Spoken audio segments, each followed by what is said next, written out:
Hi, welcome to hall. Crispy potato ಮಾಡ್ತಾಯಿದ್ದೀನಿ ನಾನು. Ingredients: ಸ್ವಲ್ಪ ವೆಜಿಟೇಬಲ್ಸ್, ಯಾವ ವೆಜಿಟೇಬಲ್ಸ್ ಆದರೂ ಪರವಾಗಿಲ್ಲ. ಆಮೇಲೆ ಅರಿಶಿನ ಪುಡಿ, ಉಪ್ಪು, ಖಾರದ ಪುಡಿ, ಧನಿಯಾ ಪುಡಿ, ಗರಂ ಮಸಾಲ, ಮೈದಾ, ಕಾರ್ನ್ಫ್ಲೋರ್, ಬಾಯ್ಲ್ಡ್ ಪೊಟ್ಯಾಟೋಸ್. ಇದನ್ನೆಲ್ಲ ಚೆನ್ನಾಗಿ ಸ್ಮ್ಯಾಶ್ ಮಾಡ್ಕೋಬೇಕು.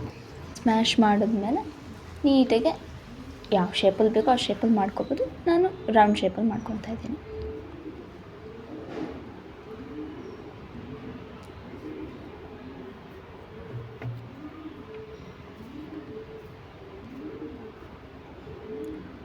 ನೋಡಿ, ಎಲ್ಲನೂ ರೌಂಡ್ ಮಾಡಿ ಇಟ್ಕೊಬೇಕು. ಫಸ್ಟ್ ರೌಂಡ್ ಮಾಡಿ ಇಟ್ಕೊಂಡು ಬ್ರೆಡ್ ಕ್ರಮ್ಸ್, ಲೈಕ್ 2 ಬ್ರೆಡ್ ತೊಗೊಂಡು ಗ್ರೈಂಡರಲ್ಲಾದರೂ ಹಾಕ್ಕೊಳ್ಳಿ, ಇಲ್ಲ ಹಂಗೆ ಹ್ಯಾಂಡಲ್ಲಾದರೂ ಮಾಡ್ಕೊಬೋದು. ನೀಟಾಗೆ ಇದು ಮಾಡಿಕೊಂಡು ಈ ಥರ ಆಯಿಲ್ಗೆ ಹಾಕಬೇಕು.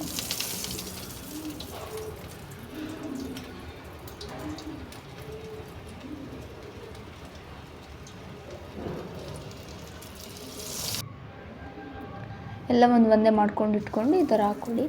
ಆವಾಗ ಸೀದೋಗಲ್ಲ ಬೇಗ. ತುಂಬ ಕ್ರಿಸ್ಪಿಯಾಗಿ ಬರುತ್ತೆ, ಚೆನ್ನಾಗೂ ಇರುತ್ತೆ ಆ್ಯಂಡ್ ಹೆಲ್ತಿ ಕೂಡ. ಮನೆಯಲ್ಲೇ ಮಾಡ್ಕೊತೀವಲ್ವ. ಸೊ ಹೊರಗಡೆ ಹೋದರೆ 4 ಪೀಸಸ್ಗೆ 70-100 ರುಪೀಸ್ ಆ ಥರ ಇರುತ್ತೆ. 2 ಪೊಟ್ಯಾಟೋಸಿಂದ ಇಷ್ಟು ಮಾಡ್ಕೊಬೋದು ನಾವು. ಸರಿ, ಗೋಲ್ಡನ್ ಬ್ರೌನ್ ಬರೋವರೆಗೂ ಫ್ರೈ ಮಾಡ್ಕೊಳ್ಳಿ.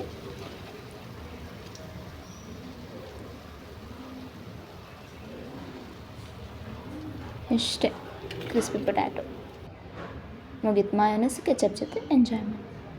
Thank you for watching.